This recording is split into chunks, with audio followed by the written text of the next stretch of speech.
Salutare! În episodul de astăzi vreau să vă povestesc cum am reușit în sfârșit să-mi imatriculez mașina în Tenerife, Spania, după multe obstacole și cum am pierdut 1280 de euro plătind o taxă care aș fi putut să nu o plătesc. Tocmai ce am schimbat numerele mele preferențiale de România cu numerele acestea aleatorii de Spania, pentru că în Spania nu poți să-ți alegi numere preferențiale, trebuie să primești numere aleatorii ca toată lumea. Aventura înmatriculării a început cu căutarea informațiilor pe internet. Apropo, îmi cer scuze că sunt puțin distras, doar că tocmai ce l-am luat pe Patrick de la școală și ne îndreptăm către casă, așa că o să încerc să fac mai multe lucruri în același timp. Zi salut, Patrick! Salut! În informațiile pe care le-am găsit pe internet, am aflat că trebuie să merg pentru prima dată la Agenția Tributaria. Agenția Tributaria este echivalentul la taxe și impozite din România.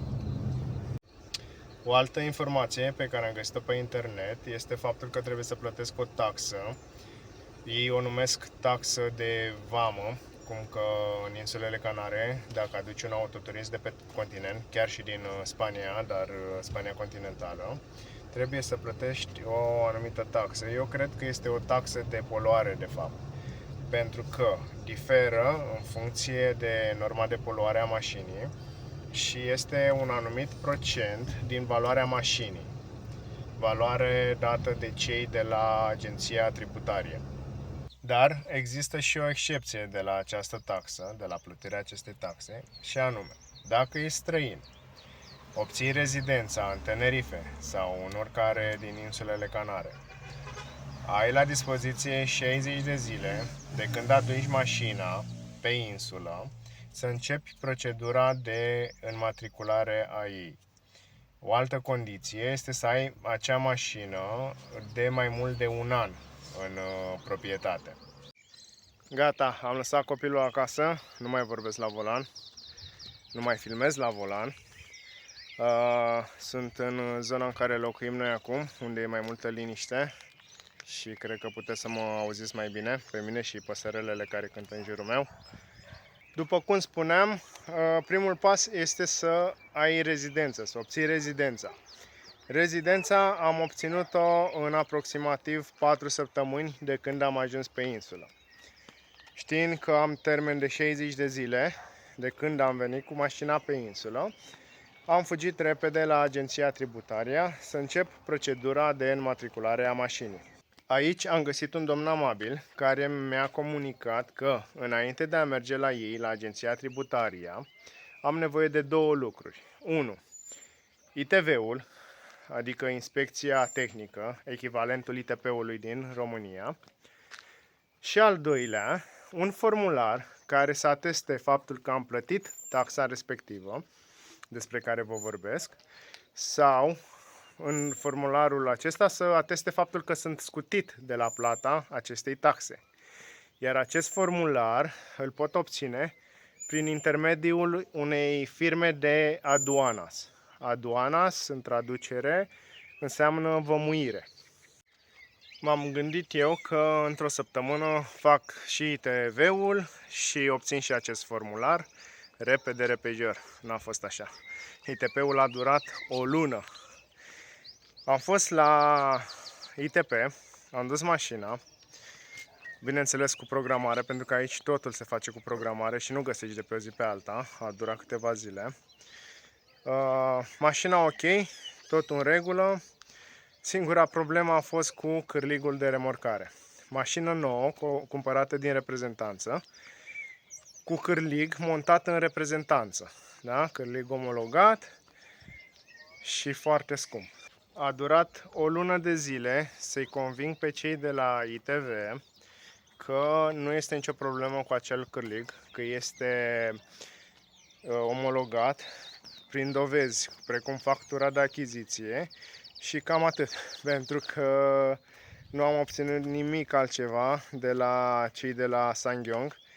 Le-am cerut documente care să ateste omologarea acelui cârlig și au spus că factura este de ajuns, iar eu a trebuit să duc muncă de lămurire cu spaniolii, cu canarioții, să le explic că acel cârlig este omologat și că este montat în reprezentanță și că are nu știu ce inscripții pe el, coduri care să ateste faptul că este omologat și multe alte lucruri. A durat o lună de zile să obțin ITV-ul, inspecția tehnică. Am ajuns destul de sus, cred că e timpul să mă întorc. Cam așa arată priveliștea din zona în care locuim noi. Și munte și ocean. Este superb. După obținerea ITV-ului am fugit repede la prima firmă de aduanas pe care am găsit-o pe internet. Am discutat cu ei prin mail ca să nu bat drumul până în Santa Cruz. Este un oraș care se află la vreo 50 de kilometri de noi și am zis de ce să bat drumul dacă putem să facem asta pe mail. Am trimis toate documentele către această firmă de aduanas și așteptam obținerea formularului care să ateste faptul că sunt scutit de la plata acelei taxe. Documentele pe care le-am trimis sunt actele mașinii, ITV-ul și biletul de feribot care să arate data în care am adus mașina în Tenerife. Și așteptam emiterea acestui document, acestui formular care să ateste faptul că sunt scutit de la plata taxei. Dar tot nu primeam răspuns. Întrebam la 2-3 zile, întrebam la 2-3 zile. Ultimul răspuns l-am primit de la ei, cum că așteaptă și ei, la rândul lor, răspuns de la Agenția Tributaria. Atunci nu am înțeles eu cum cei de la Agenția Tributaria mă trimiteau la o firmă de aduanas, iar cei de la aduanas așteptau răspuns de la Agenția Tributaria. Așa că am rugat-o pe soția mea să se ducă și să întrebe ce anume trebuie să așteptăm și de ce durează atât de mult. Acolo soția mea a găsit o doamnă mai drăguță și mai informată decât persoana pe care am găsit-o eu prima dată, care ne-a comunicat că putem să aplicăm singuri pentru obținerea acestui formular și nu avem nevoie de o firmă de aduanas. O firmă la care ar fi trebuit să plătim de asemenea o taxă de vreo 200 de euro, cheltuială pentru intermedierea obținerii acestui formular. Am depus singuri actele și am așteptat răspunsul celor de la Agenția Tributaria. Răspunsul lor a venit după aproximativ 4 zile și mi-au spus că mașina este evaluată la 14.000 și puțin de euro, iar eu trebuie să plătesc o taxă care reprezintă 8% din valoarea mașinii, adică 1280 de euro. Am încercat să mă duc la doamna aceea drăguță și amabilă să explic faptul că sunt scutit de la plata acestei taxe pentru că am rezidența, mașina este de mai mult de un an de zile în proprietatea mea, este adusă din țara natală, dar doamna mi-a spus simplu și clar că au trecut cele 60 de zile în care eu trebuia să mă prezint la ei. Le-am spus că m-am prezentat la ei, că am găsit un coleg și acesta mi-a spus că trebuie să mă duc la ITP, trebuie să mă duc la o firmă de aduanas, că am așteptat după programări, că cei de la ITP mi-au prelungit eliberarea documentelor cu aproximativ o lună de zile și că este imposibil să vin 60 de zile în contextul în care tu trebuie să aștepți după fiecare instituție în parte, să aștepți programările, să aștepți eliberarea documentelor, iar doamna mi-a spus că nu are ce să facă decât să plătesc această taxă și să continui procedura de înmatriculare. Așa că, dacă ai de gând să-ți înmatriculezi autoturismul în insulele Canare, du-te la Agenția Tributaria în primele 60 de zile de când vii cu mașina aici și cere o dovadă că ai început demararea procesului de înmatriculare. Da? Fă-ți o programare și cere un document care să ateste faptul că tu ai fost la ei, după aceea te duci la ITP, te duci unde mai vrei tu, unde te trimite ei de fapt, că tu nu vrei să te duci nicăieri, și să arate faptul că tu ai început demararea acestui proces în primele 60 de zile ca să poți să beneficiezi de scutirea de la plata acestei taxe. După plata acestei taxe, lucrurile au mers mult mai ușor. Cei de la Agenția Tributaria ne-au trimis la următoarea instituție care se numește Consorțio și care cred că este tot un fel de taxe și impozite, dar un alt departament cu un alt nume. Acolo am plătit o taxă de 50 de euro, am luat în evidență mașina și ne-au trimis mai departe către următoarea instituție care se numește G-Factura de Trafico, echivalentul a DRP-CIF din România. Acolo am plătit o altă taxă de 100 de euro pentru eliberarea documentelor, echivalentul CIV-ului, cartea mașinii și talonului, certificatul de înmatriculare. Și cu aceste acte am fost la un magazin pentru a cumpăra plăcuțele de înmatriculare.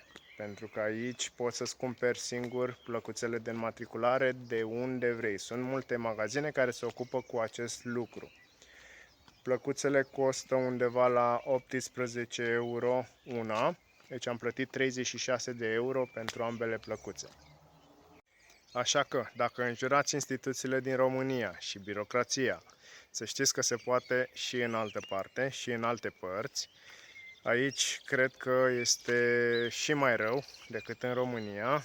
Bine, oamenii sunt și mai relaxați aici și așteaptă frumos a doua zi, lasă lucrurile pe mâine.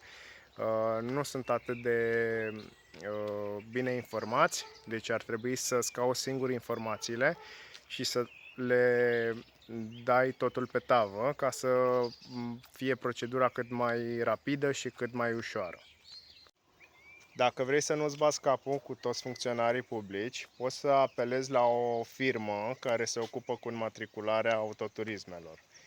Aici există firme pentru orice. Dacă vrei să-ți obții anumite documente sau să contractezi anumite servicii sau să, nu știu, chiar și să schimbi contractul de apă și lumină și utilități la casă, există firme care te ajută cu aceste lucruri.